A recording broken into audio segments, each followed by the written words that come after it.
Open করে নেওয়ার পর এই হচ্ছে সেই মোবাইল ফোন। কনফিগারেশন রয়েছে এই মোবাইল ফোনটাতে ফ্ল্যাগশিপ একটা প্রসেসর, যেটা মিডিয়াটেকের 9200 প্লাসের 4 ন্যানোমিটারের চিপসেট। এখানে সমস্ত ক্যামেরাই কিন্তু 50 মেগাপিক্সেলের ক্যামেরা আছে, সেটা মেন ক্যামেরাই হোক আর ওয়াইড অ্যাঙ্গেল টেলিফোটো লেন্স বা আপনার সেলফি ক্যামেরা। ভিভো কোম্পানির latest model Vivo V40 Pro যে ভেরিয়েন্টটা আজকে আনবক্সিং করছি, এটা 8GB 256GB ভেরিয়েন্ট। ইন্ডিয়ান প্রাইসে 49,999 টাকা দাম। আর যে কালারটা রয়েছে এটা টাইটানিয়াম গ্রে। এছাড়াও আর একটা কালার মার্কেটে লঞ্চ হয়েছে যেটা ব্লু কালার।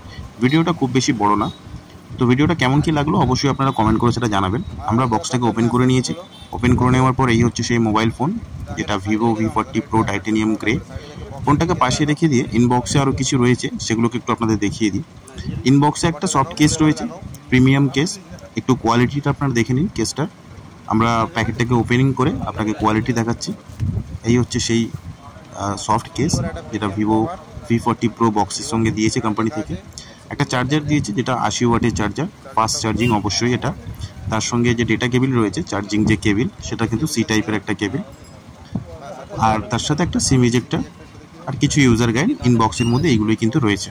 এবার ফোনটার একটু আপনার যে আনবক্সিং আছে সেটা একটু দেখাই, আর তার সাথে সাথে একটু আপনাদেরকে কনফিগারেশনও বলে দিই। কনফিগারেশন রয়েছে এই মোবাইল ফোনটাতে ফ্ল্যাগশিপ একটা প্রসেসর, যেটা মিডিয়াটেকের 9200 প্লাসের 4 ন্যানোমিটারের চিপসেট। ক্যামেরা কোয়ালিটি কিন্তু একটু ইমপ্রেসিভ দিয়েছে। কেন, তার কারণ একটু বলে দিই। কারণ এখানে সমস্ত ক্যামেরাই কিন্তু 50 মেগাপিক্সেলের ক্যামেরা আছে, সেটা মেন ক্যামেরাই হোক আর ওয়াইড অ্যাঙ্গেল টেলিফোটো লেন্স বা আপনার সেলফি ক্যামেরা। ব্যাটারি রয়েছে ফোনটার মধ্যে 5500 mAh battery. Anti fingerprint coating কিন্তু এই ফোনটাতে আপনি পেয়ে যাবেন। তার সাথে যে ডিসপ্লে রয়েছে সেটা কিন্তু 1.5K অ্যামোলেড ডিসপ্লে, 120 Hz রিফ্রেশের সাথে। HDR10+ সাপোর্টেড, ডুয়াল স্টিরিও স্পিকারও সাপোর্টেড। ভেপার কুলিং সিস্টেমও এতে পেয়ে যাচ্ছেন এবং ফানটাচ OS 14 রান করছে, অ্যান্ড্রয়েড ভার্সনও কিন্তু লেটেস্ট একদম 14। IP68 ডাস্ট রেসিস্ট্যান্ট এবং ওয়াটার রেসিস্ট্যান্ট কিন্তু এই মোবাইল ফোনের মধ্যে অ্যাভেলেবেল রয়েছে।